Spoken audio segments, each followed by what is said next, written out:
Hello students, मैं विनय Pratap Singh online platform पे एक बार और आपके साथ हूँ। और आज की इस लेक्चर में हम लोग पढ़ेंगे effect of change of pressure, जो कि क्लास 9th का चैप्टर फर्स्ट का टॉपिक है। और ये जो लेक्चर होगा थ्योरेटिकली लास्ट लेक्चर होगा इस चैप्टर का। इससे पहले 3 वीडियो अपलोड किया है मैंने इस चैप्टर का। पहले में मैंने कैरेक्टरिस्टिक प्रॉपर्टी तक डिस्कस किया था। सेकेंड वन में हमारा जो था effect of change of temperature का पार्ट फर्स्ट हमने पढ़ा था। और फिर लास्ट वन जो प्रीवियस सबसे लास्ट था उसमें हमने effect of change of temperature ही पढ़ा था। अभी हम लोग effect of change of pressure पढ़ेंगे, जो कि इस चैप्टर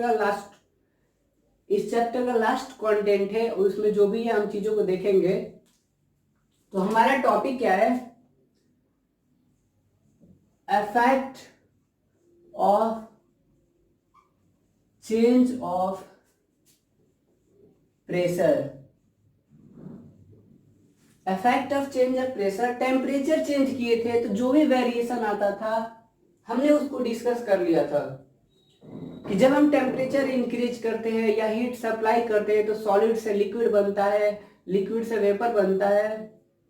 अगर आप नहीं जानते इस चीज को तो आप वीडियो देखेंगे या रीड करेंगे तो चीजों को समझ जाएंगे, क्योंकि जानना जरूरी है। और आज की इस लेक्चर में हम लोग पढ़ेंगे, ये हमारे सामने है effect of change of pressure. Pressure change होने की कीमत आप क्या जानो, अभी हम डिस्कस करते हैं इसको। देखिए, सबसे पहले प्रेशर चेंज होगा तो क्या होगा? तो जब कभी हम प्रेशर चेंज करेंगे, प्रेशर अगर हम चेंज करेंगे, इट मीन्स कि इंक्रीज करेंगे या डिक्रीज करेंगे। जब कभी हम प्रेशर इंक्रीज करेंगे या डिक्रीज करेंगे तो हमारा जो होगा वो फेज चेंज होगा। फेज चेंज होगा, that is vapour to liquid, liquid to solid. क्यों? क्योंकि हमने 3 फेज पढ़ा था, सॉलिड, लिक्विड एंड गैस। ठीक है, तो इधर से इधर हम जाते थे तो टेम्परेचर इंक्रीज करते थे। लेकिन हमसे बोला जाए कि हमें गैस से लिक्विड में जाना है, लिक्विड से सॉलिड में जाना है, तो हम क्या करेंगे? हम प्रेशर बढ़ाएंगे।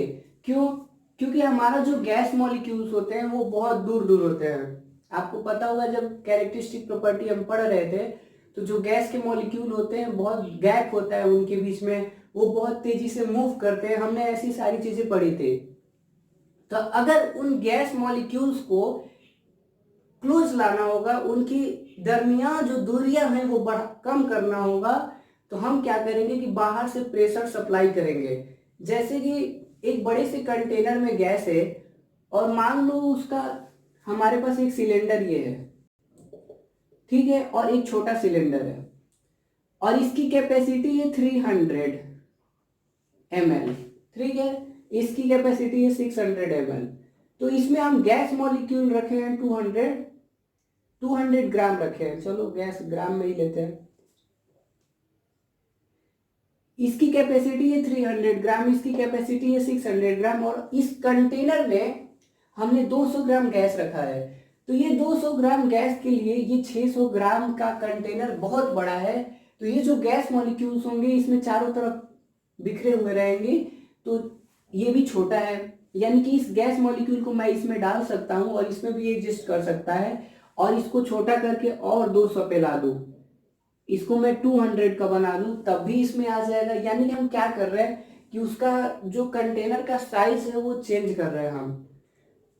और हमें क्या करना है कि जब भी हमें गैस से लिक्विड में जाना होगा या लिक्विड से सॉलिड में जाना होगा, तो जो उनके बीच की इंटरमॉलिक्यूलर गैप होती है उनको कम करते जाना है।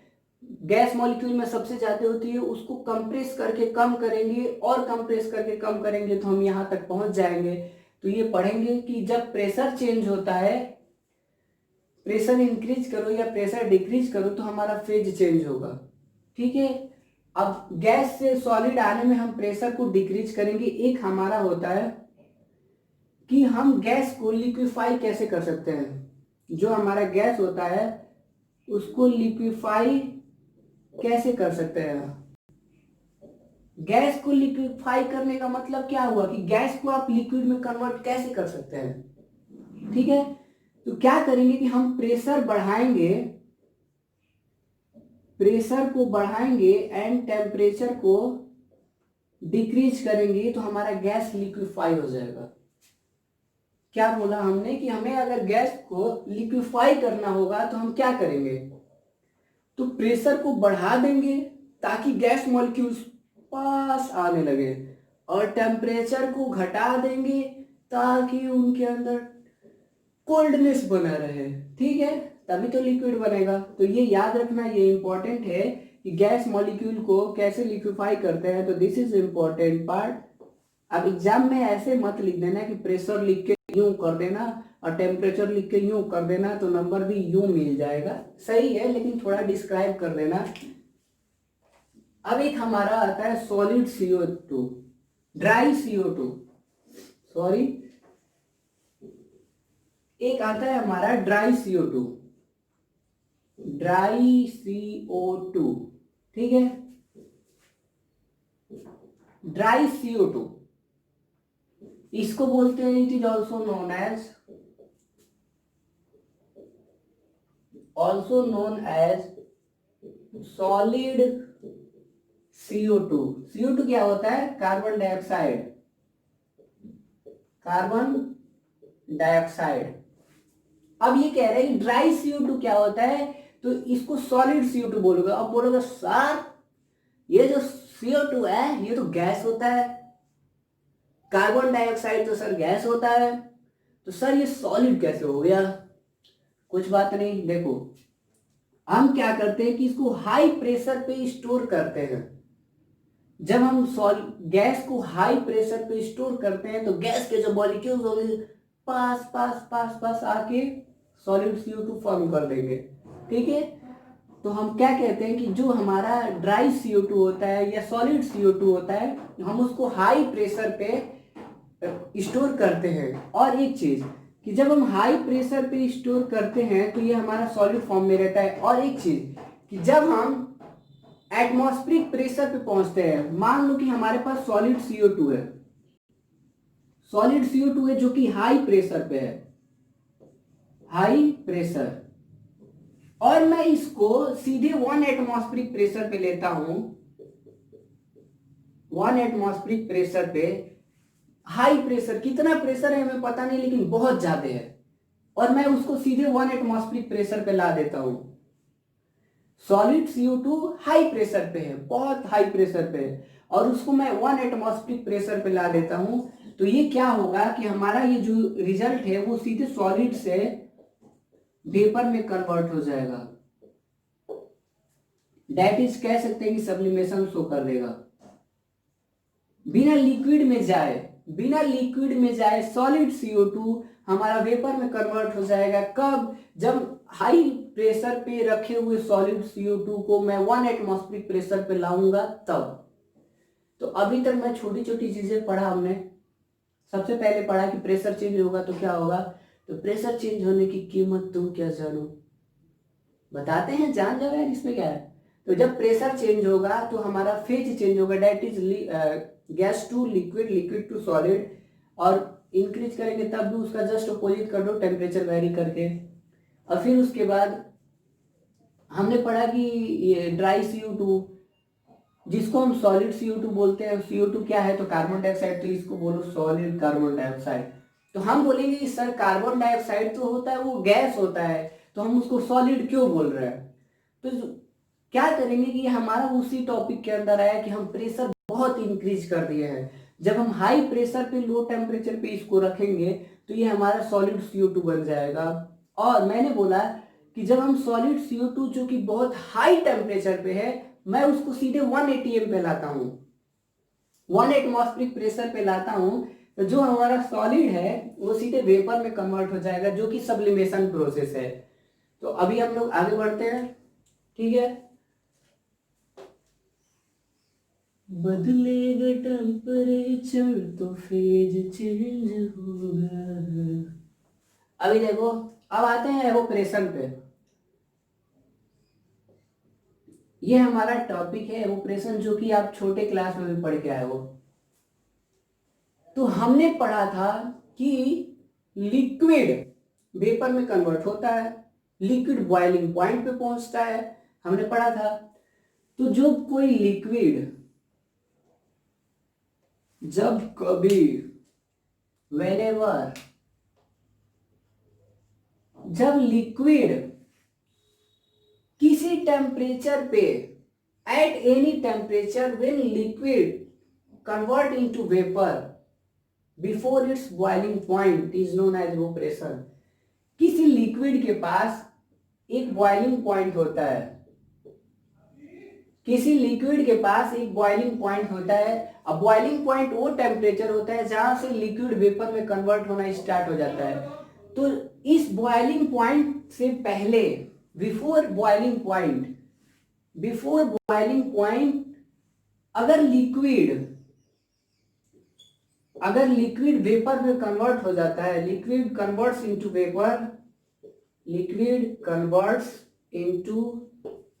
Vapour before its boiling point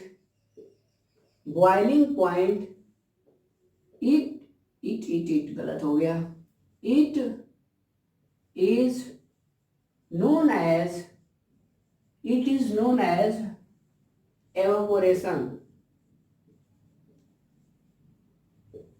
liquid के पास जब फेज चेंज होना होगा, यानी कि लिक्विड से जब हमें वेपर में जाना होगा या गैस में जाना होगा, तो उसके बीच में एक बॉइलिंग पॉइंट आता था, और उस बॉइलिंग पॉइंट से पहले अगर वो लिक्विड वेपर में कन्वर्ट हो जाता है तो हम उस प्रोसेस को क्या कहते हैं? Evaporation. Liquid converts into vapour before its boiling point, it is known as evaporation. ठीक है, ए में समझ जाओ एवोप्रेशन। अब बताओ कि इसको देखे भी हो आप, जो हमारे जैसे पॉन्ड हमारी जो होती है, हमारे जो पॉन्ड होते हैं, जो रिवर होते हैं, या कभी कभी बारिश के दिनों में छत पे पानी लग जाता है तो थोड़ी दिन बाद गायब हो जाता है।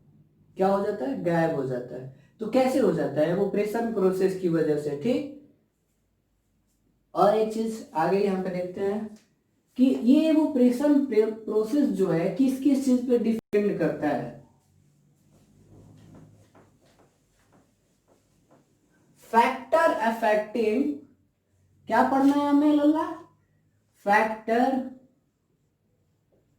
Affecting evaporation. Factor affecting evaporation मतलब कि जो एवोप्रेशन है वो कैसे कैसे चेंज हो सकता है, वो कैसे डिपेंड करता है। तो आप सब लोग घर में रहते हो, सब लोग को पता है ये सारी चीजें। अब कैसे पता है ये देखिए, एवोपोरेशन डायरेक्टली प्रोपोर्शनल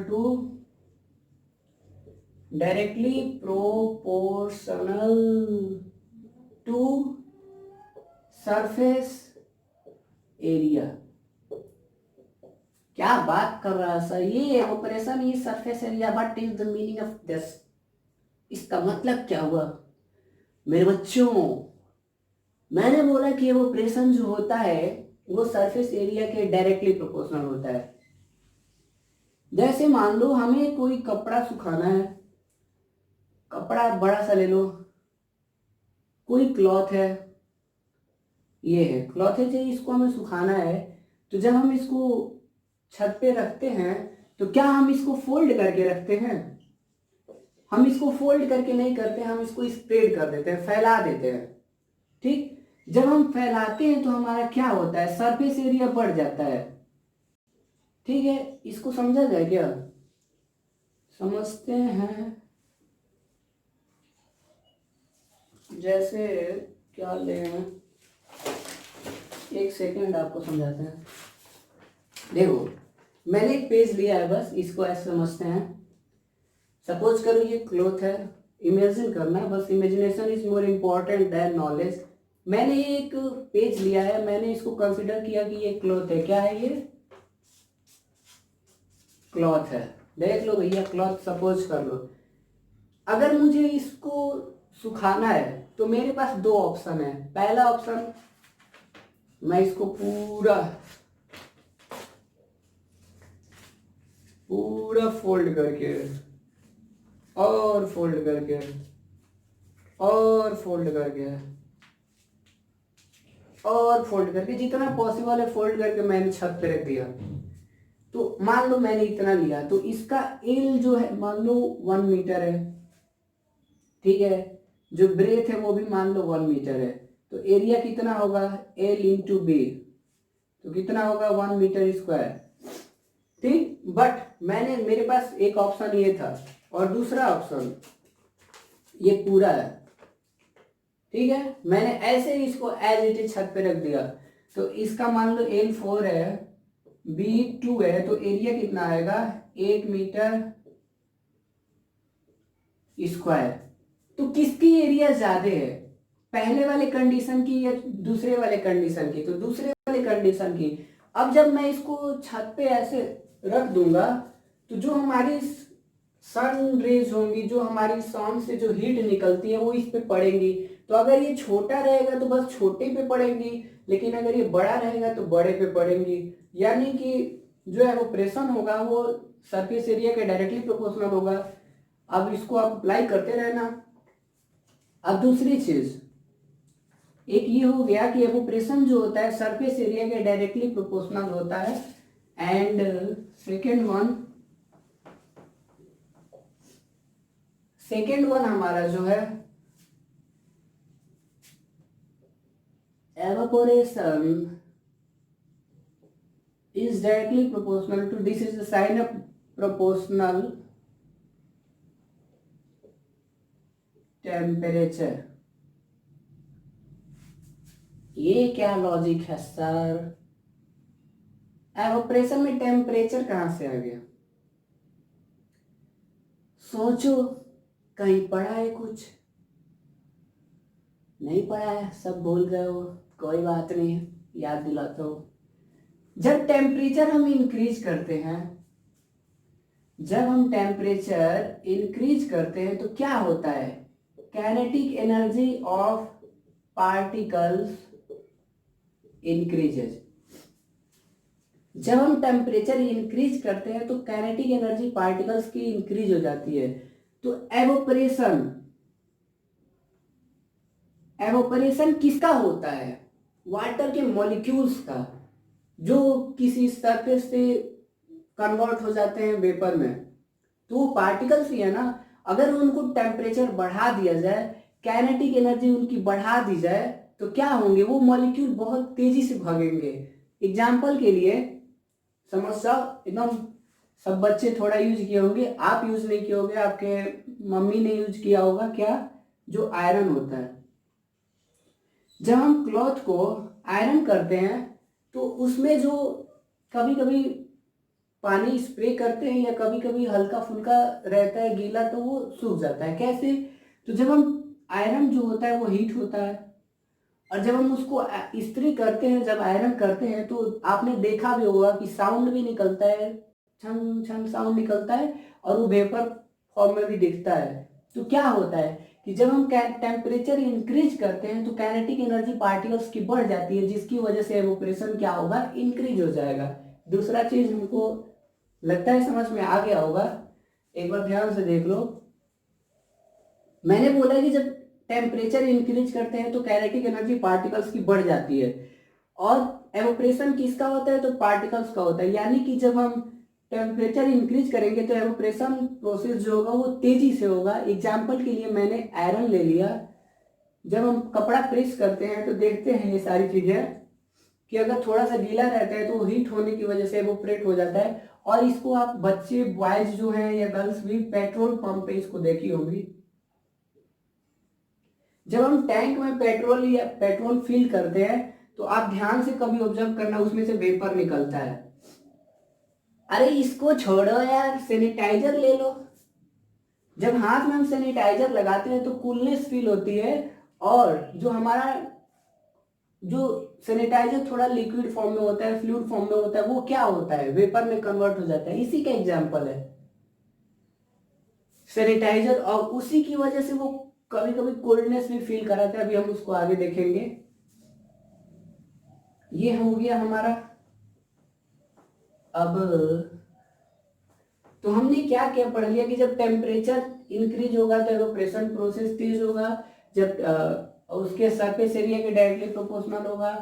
अब एक है हमारा evaporation is directly inversely proportional to humidity.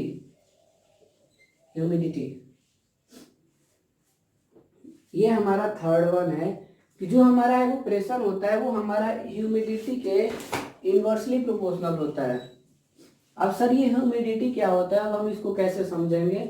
तो इसको भी समझने के लिए ये मौसम की बारिश, आज बारिश भी हो रही है, आजकल हो ही रही है, बस उसको ही समझो। ह्यूमिडिटी मतलब होता है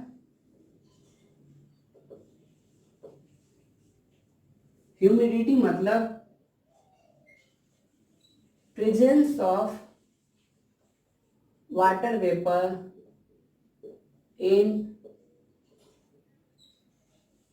एनवायरमेंट। लिख देता हूं, चलो नहीं तो बोलोगे।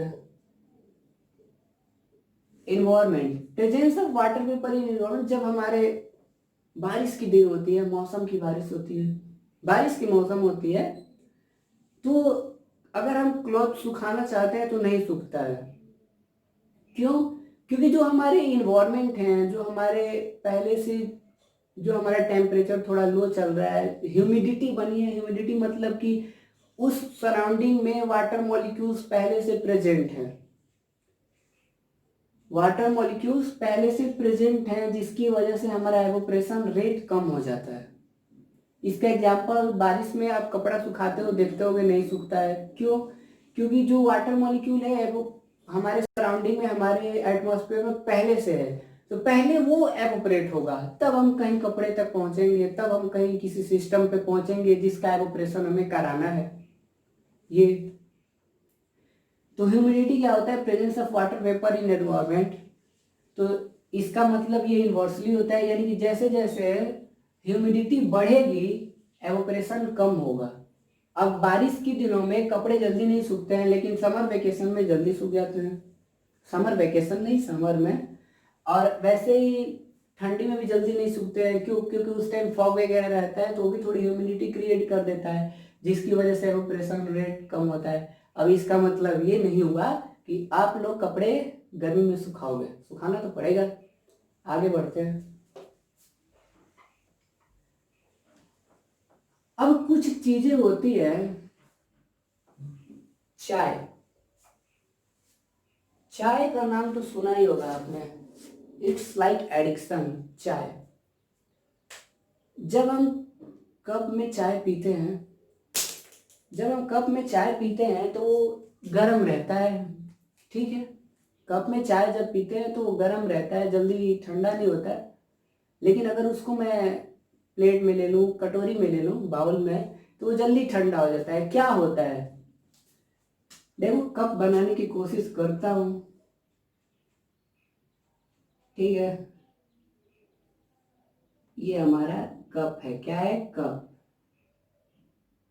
ये हमारा क्या है? गुड मॉर्निंग टी, ठीक है। और एक हमारे पास बाउल है,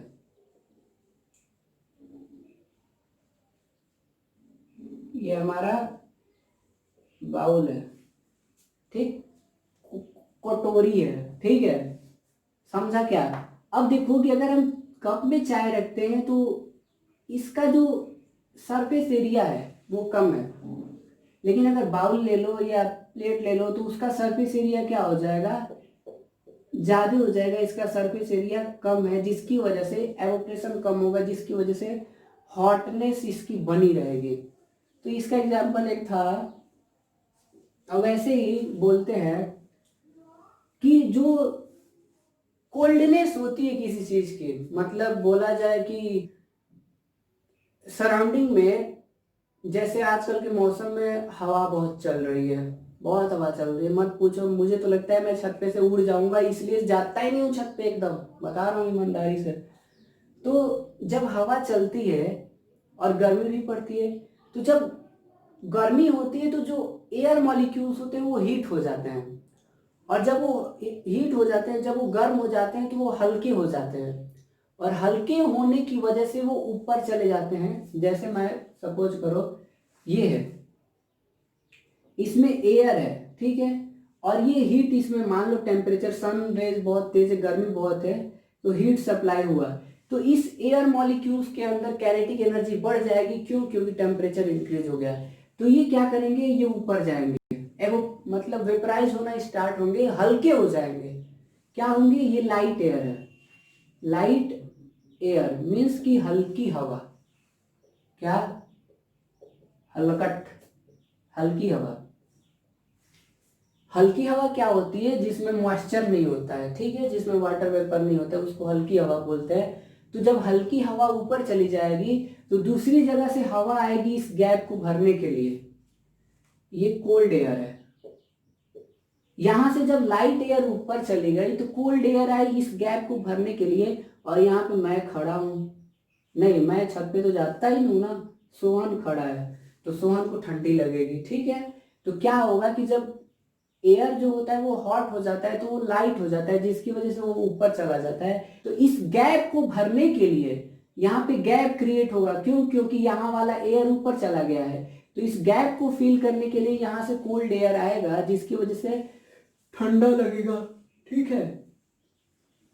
अब दूसरी चीज कि गर्मी में जो कॉटन क्लॉथ क्यों पहनते हैं, तो गर्मी में कॉटन क्लॉथ इसलिए पहनते हैं क्योंकि कॉटन क्लॉथ जो होता है वो गुड ऑब्जर्वर होता है। कॉटन क्लॉथ होता है जो गुड एब्जॉर्बर होता है। क्या? कॉटन क्लॉथ गुड एब्जॉर्बर होता है, जिसकी वजह से पसीना जो भी होता है उसको एब्जॉर्ब कर लेता है, फिर इजिली एवोपरेट हो जाता है। इसकी वजह से हम पढ़ते हैं। बाकी और भी 2-3 पॉइंट्स हैं, तो आप बुक रीड करना, क्योंकि अच्छी लगेगी जब आप बुक खुद पढ़ोगे। तो अभी तक हमने जो भी पढ़ा इस चैप्टर में थ्योरेटिकली ये लास्ट लेक्चर ही था, और क्वेश्चंस जहां तक एनसीईआरटी के हैं या कोई भी हैं, तो अगर आप वीडियो ध्यान से देखोगे तो मुझे नहीं लगता कि क्वेश्चंस आपके फंसेंगे। कंडीशन ये होती है कि हम चीज़ों को लिखेंगे कैसे। तो चीज़ों को लिखने के लिए सबसे पहले चीज़ें समझ में आनी चाहिए। और एक चीज़ बच्चे बोलते हैं कि हम रिवीजन कर लेंगे। क्या कर लेंगे? हम रिवीजन कर लेंगे सर। रिवीजन तब बढ़िया होता है जब हमारा विजन क्लियर होता है। विजन जब क्लियर होगा, यानी कि जब हम फर्स्ट टाइम पढ़ रहे हैं, अब उस टाइम में कुछ समझ में नहीं आया तो बाद में क्या घंटा आएगा समझ में? नहीं आएगा। तो फर्स्ट टाइम जब भी आप पढ़ो तो उसको ध्यान से पढ़ लो, अच्छे से पढ़ लो, कि रिवाइज करते वक्त आपका टाइम बचे। जैसे मान लो कि एक क्वेश्चन है, फिजिक्स का ले लो, केमिस्ट्री का ले लो, मैथ का ले लो, फर्स्ट टाइम उसको कर, जब आप एक क्वेश्चन को फर्स्ट टाइम सॉल्व कर रहे हो तो 5 मिनट लग रहा है, तो जब आप उसको सेकेंड टाइम करोगे तो आपको 3 मिनट लगने चाहिए। ये रिवीजन है, ये स्मार्ट स्टडी है। और अपना टाइम सेव करो, फालतू की चीजों पे ध्यान ना ले जाओ, टाइम सेव करके स्टडी पे फोकस करो। फोकस करोगे तो रिजल्ट आएगा, ठीक है। बाकी इसमें जो भी चीजें थी, क्वेश्चन जो भी है ट्राई करना। I will try to upload NCERT solution in one video, because there is very busy schedule about this network and the uploading video, okay, because we have to manage 10th 11th, so problems create हो जाते हैं, पर कोई issue नहीं है, हो जाएगा। अगर अपलोड करना होगा तो कर देंगे अपलोड, बट आप लोग पहले ट्राई कर लीजिएगा। एनसीईआरटी सबसे पहले एनसीईआरटी आनी चाहिए, अच्छे से आनी चाहिए, ठीक है। होप आपको ये सारी चीज़ें समझ में आ गई होंगी। आई डोंट थिंक इसमें से कुछ छूटा भी होगा। तो ऐसे ही हंसते रहिए, मुस्कुराते रहिए और पढ़ते रहिए, और बने रहिए हमारे साथ। मिलते हैं अटली बटली डिलीशियस ब्रेक के बाद। Good luck for your future.